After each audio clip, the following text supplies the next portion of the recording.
ಬಹಳ ಸಂತೋಷದ ವಿಚಾರ. ಜಮೀರ್ ಅಹಮದ್ ಖಾನ್ ಹೇಳಿದ್ರು,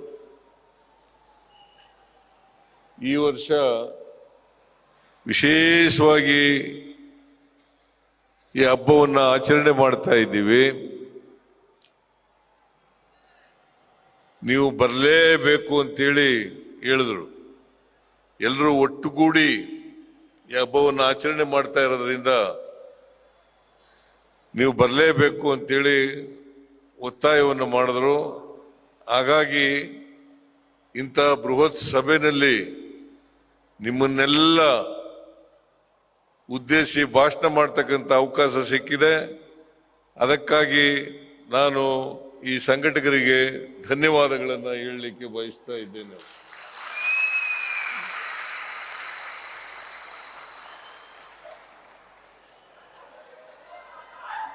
ಈ ಅಂತಾರಾಷ್ಟ್ರೀಯ ಮಿಲಾದ್ ಸಮ್ಮೇಳನವನ್ನ ಉದ್ಘಾಟನೆ ಮಾಡಬೇಕು ಅಂತೇಳಿ ಹೇಳಿದ್ದಾರೆ.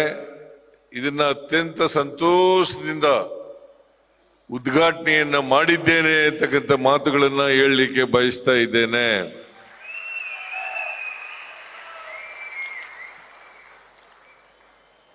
ಈದ್ ಅಂದ್ರೆ ಹಬ್ಬ,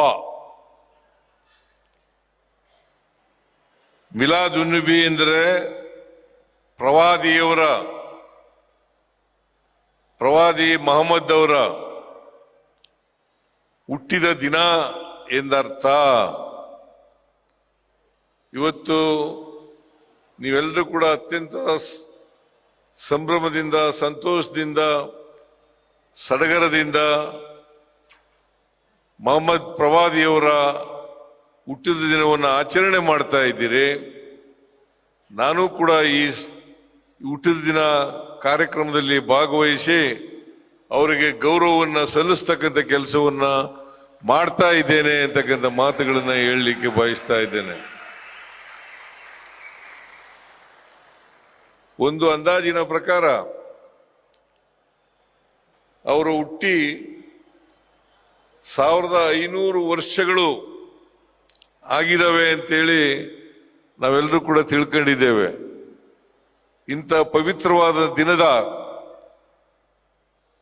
ದಿನದಂದು ಅವರ ಹುಟ್ಟಿದ ಹಬ್ಬವನ್ನ ನೀವೆಲ್ಲರೂ ಕೂಡ ಸೇರಿ ಆಚರಣೆ ಮಾಡ್ತಾ ಇರ್ತಕ್ಕಂಥದ್ದು ಬಹಳ ಸಂತೋಷದ ವಿಚಾರ, ಬಹಳ ಗೌರವದ ವಿಚಾರ. ನೀವೆಲ್ಲರೂ ಕೂಡ ಅವರನ್ನ ಸ್ಮರಿಸಿಕೊಳ್ಳಲೇಬೇಕಾದಂತ ಮಾತುಗಳನ್ನು ಈ ಸಂದರ್ಭದಲ್ಲಿ ಹೇಳಲಿಕ್ಕೆ ಬಯಸ್ತಾ ಇದ್ದೇನೆ. ಮಾನವ ಇತಿಹಾಸದಲ್ಲಿ ಪ್ರವಾದಿಯವರ ಬೋಧನೆಗಳು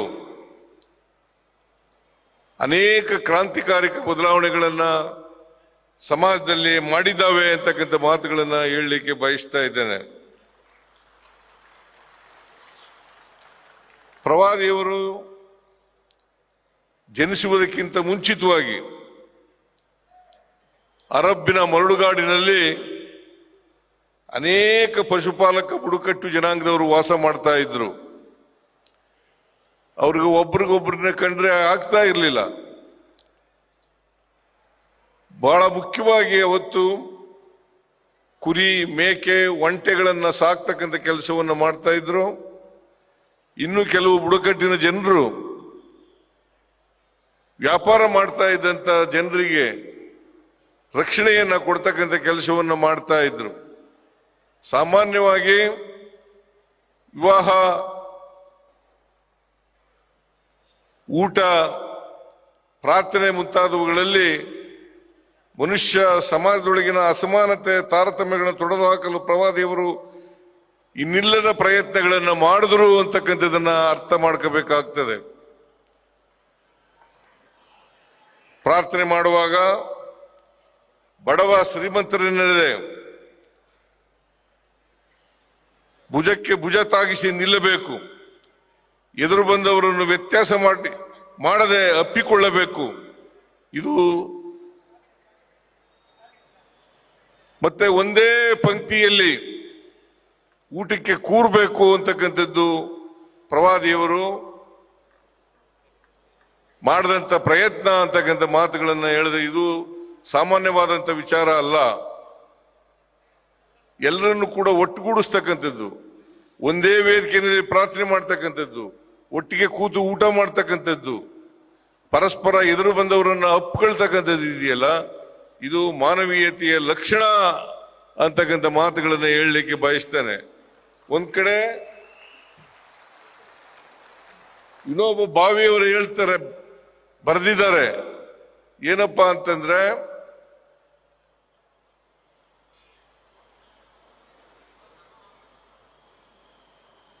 ವಿನೋಬ ಭಾವೆಯವರು ಹೇಳ್ತಾ ಇರ್ತಕ್ಕಂಥ ವಿಚಾರ ಏನು ಅಂತಂದ್ರೆ, ಇಸ್ಲಾಂ ಅಂದರೆ ಶಾಂತಿ,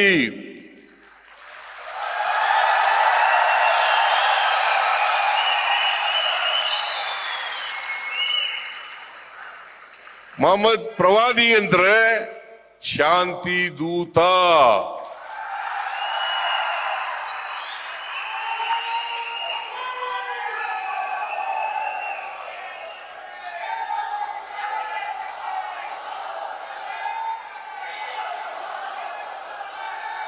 ಸಮಾಜದಲ್ಲಿ ಶಾಂತಿಯನ್ನು ಕಾಪಾಡಲಿಕ್ಕೆ, ಮನುಷ್ಯತ್ವವನ್ನು ಬೆಳೆಸಲಿಕ್ಕೆ, ಈ ಬಾಂಧವ್ಯವನ್ನು ಬೆಳೆಸಲಿಕ್ಕೆ, ಪರಸ್ಪರ ಪ್ರೀತಿ, ವಿಶ್ವಾಸ, ಗೌರವ ಇವುಗಳನ್ನು ನೆಲೆಸಲಿಕ್ಕೆ ಪ್ರಯತ್ನ ಮಾಡಿದಂಥವರು ಮೊಹಮ್ಮದ್ ಪ್ರವಾದಿಯವರು ಅಂತಕ್ಕಂಥದ್ದನ್ನ ಇವತ್ತು ಅರ್ಥ ಮಾಡ್ಕೋಬೇಕಾಗುತ್ತೆ.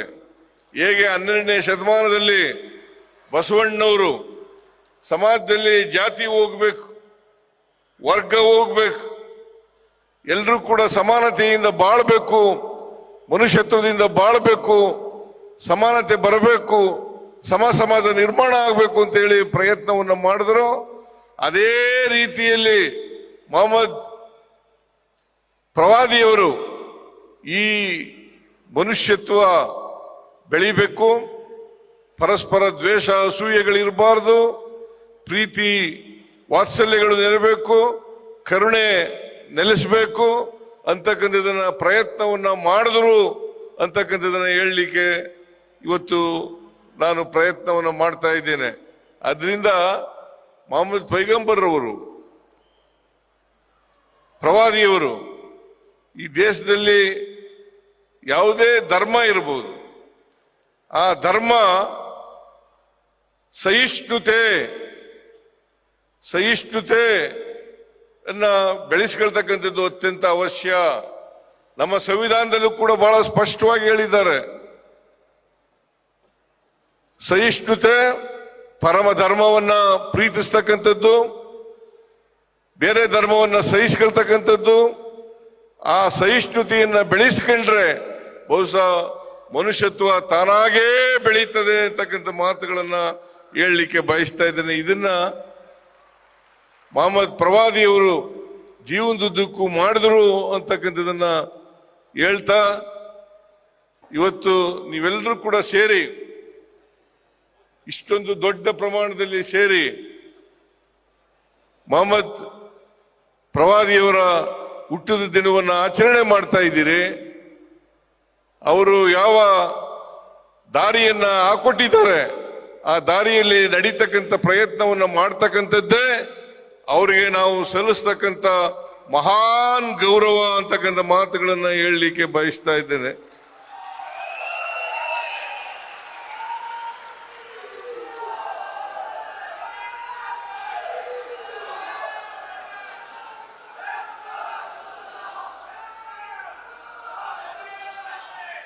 ಇವತ್ತಿನ ದಿನ ಮೊಹಮ್ಮದ್ ಪ್ರವಾದಿಯವರನ್ನ ನೆನಪು ಮಾಡ್ಕೊಳ್ತಾ ನಾವೆಲ್ಲರೂ ಅವರು ಹಾಕೊಟ್ಟಂತ ದಾರಿನಲ್ಲಿ ನಡೀತಕ್ಕಂಥ ಪ್ರಯತ್ನವನ್ನು ಮಾಡೋಣ ಅಂತಕ್ಕಂಥ ಮಾತುಗಳನ್ನ ಹೇಳಿ, ಮೊಹಮ್ಮದ್ ಪ್ರವಾದಿಯವರಿಗೆ ಅನೇಕ ಧನ್ಯವಾದಗಳನ್ನ ಹೇಳುತ್ತಾ, ಅವರು ನಮ್ಮ ಜೊತೆಯಲ್ಲಿ ಇರಲಿ, ನಮಗೆ ಯಾವತ್ತೂ ಕೂಡ ಪ್ರೀತಿ, ಕರುಣೆ, ವಾತ್ಸಲ್ಯ ಇವುಗಳನ್ನು ಬೆಳೆಸ್ತಕ್ಕಂಥದ್ದು, ಮನುಷ್ಯತ್ವವನ್ನು ಬೆಳೆಸ್ತಕ್ಕಂಥ ಕೆಲಸವನ್ನ ಮಾಡಲಿ ಅಂತ ಪ್ರಾರ್ಥನೆಯನ್ನ ಮಾಡಿ ನನ್ನ ಮಾತುಗಳನ್ನು ಮುಗಿಸ್ತೇನೆ. ನಿಮ್ಮೆಲ್ಲರಿಗೂ ಮತ್ತೊಮ್ಮೆ ಪ್ರವಾದಿ ಮೊಹಮ್ಮದರ ಜನ್ಮದಿನದ ಶುಭಾಶಯಗಳನ್ನು ಕೋರಿ ನನ್ನ ಮಾತುಗಳನ್ನು ಮುಗಿಸ್ತೇನೆ. ಜೈ ಹಿಂದ್,